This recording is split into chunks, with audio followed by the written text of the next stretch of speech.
Magandang araw po, welcome po sa aking channel of 9 TV. Patalasasan po, meron po ba kayong mga properties na napapabayaan or non-performing assets? Plan nyo yung ibenta, pero wala kayong oras sa pagbibenta nito. Kung ito'y pagkakatiwala nyo po sa amin, tawag lang po kayo sa aking numero, usap po tayo, gawa ko po ng video for free. Yes, libre po, wala po kayong babayaran. Tutulungan pa namin kayong mabenta ang inyong property. Kami na po bala sa marketing, sa boosting or paid ads, even sa tripping. Hindi na po kayo mapapagod sa pag-entertain ng mga buyers. Kami na po bala sa lahat. Tawag lang po kayo. Nandito po tayo ngayon sa Silang, Cavite kung saan meron po tayong bagong video presentation.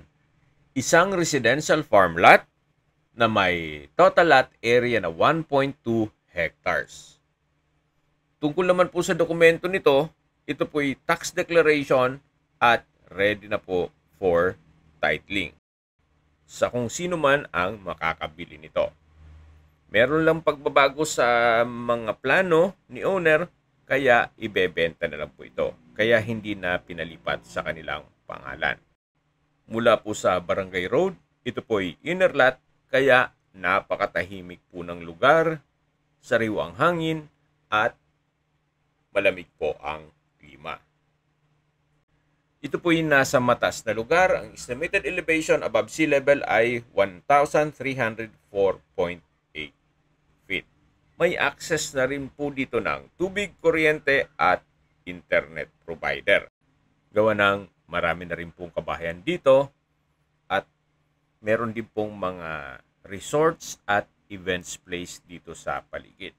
Kaya maganda rin pong i-project nyo ito gaya ng resorts at events place. Malapit po kasi ito sa San Antonio de Padua Parish Church na kung saan marami pong kinakasal doon.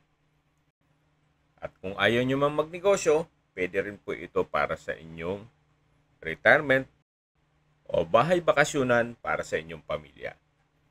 Or kung malaking pamilya naman po kayo, pwede naman po itong i-subdivide o gawing family farm estate para buong pamilya ay nasa loob ng isang compound.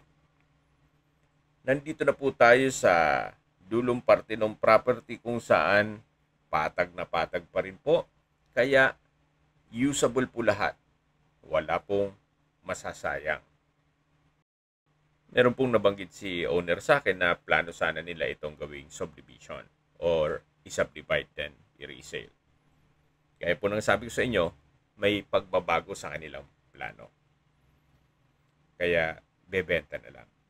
Hindi ko lang alam kung meron po silang subdivision plan o map na yung may mga sukat na ng daan. So tatanungin po natin. At kung meron man, pwede nating hingin sa kanila. Para kung gusto nyong i-subdivide, then resale, mas malaki po kasi ang kita sa ganung sistema. Na bibili ka ng isang lupain o malawak na lupain, then isa-subdivide nyo, then i-resale. At sa tingin ko naman, sa presyo ni owner, medyo fair deal na rin. At mamaya po sa dulong parte nitong video, pag-usapan natin ang presyo nito. Pati po yung distance, location, at travel time. Yan po, tunghayin nyo po itong napagandang lupain, napakaaliwalas, at napakatahimik ng lugar. Summarize ko lang po sa mga nag-skip ng video. Ito pong property ay nasa Silang, Cavite, at may lot area na 1.2 hectares. Mula po Barangay Road, ito po ay inner lot. At sa dokumento naman nito, ito po ay tax declaration. Pero ready na po ang dokumento for titling. Sa distance, location at travel time portion na po tayo. Mula po sa Korean Temple ng Silang, at sa San Antonio de Padua Parish Church, walking distance lang po. At mula naman po sa Tagaytay Santa Rosa Road or sa main highway, ang distance is 2.5 kilometers at ang travel time is 6 minutes. Mula naman po sa Tagaytay Flower Market, ang distance is 9.5 kilometers at ang travel time is 16 minutes. Mula naman po sa Tagaytay Rotonda, ang distance is 12 kilometers at ang travel time is 20 minutes. Kompleto na po doon, gaya ng malls, hotels, restaurants, banks, schools, church at hospital.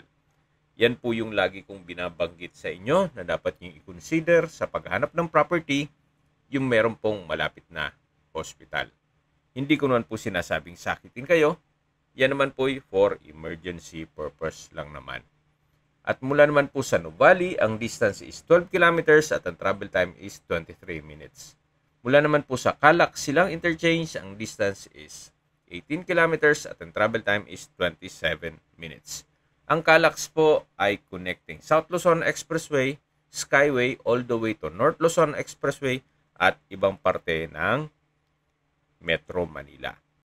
Kung manggagaling naman po sa Manila o sa airport, ang distance is 50 kilometers at ang travel time is 1 hour and 31 minutes. Nasa dulong parte na po tayo ng property kung saan nakabakod na po ito. Okay, sa presyo na po tayo. Binebenta po ito ni owner sa halagang 2,800 pesos per square meter, which is mura po. Gawa ng tax declaration pa lang siya. Ang mga titulado pong lupain dito sa Silang ay nagre-range na po ng 5,000 to 7,000 pesos per square meter. Yan po kung familiar kayo sa pricing dito or market value. Ulitin ko po, binebenta ito ni owner sa halagang 2,800 pesos per square meter net. Ibig pong sabihin, si buyer na po ang sasagot sa lahat ng taxes at expenses with regards to documentation. Kung may mga katanungan po kayo, tawag lang po kayo sa aking numero. At sa mga kababayan naman natin na sa ibang bansa, meron po akong Telegram sa mga iPhone user man may message. Meron din pong Imo, Skype, Viber at WhatsApp. Same number lang po, 0917-316-3399. Sa mga nagtatanong naman po ng aming Facebook, meron po kami Facebook page na Nov9TV at Facebook Reels Video. Meron din pong TikTok at Instagram. May ibang YouTube channel po kami, the Nov9TV channel at Nov9TV Listings. Sana po naibigan nyo ang video presentation. Paki-like and subscribe na lang po sa aking channel para ma-update din po kayo sa aking future listings. Kung sakali po hanap nyo ay rest house o bahay bakasyonan o maliit na lupain, meron din po kami ibang listings na pwede nyong pagpilian. Huwag po kayong mag-atubiling tumawag sa amin, then let us know your budget para malaman namin kung anong property pwede naming ilok sa inyo. Sa lahat pong viewers, subscriber at nagtiwala po sa amin, salamat po sa suporta. Ingat po kayo lagi at ating pamilya. Maraming salamat po.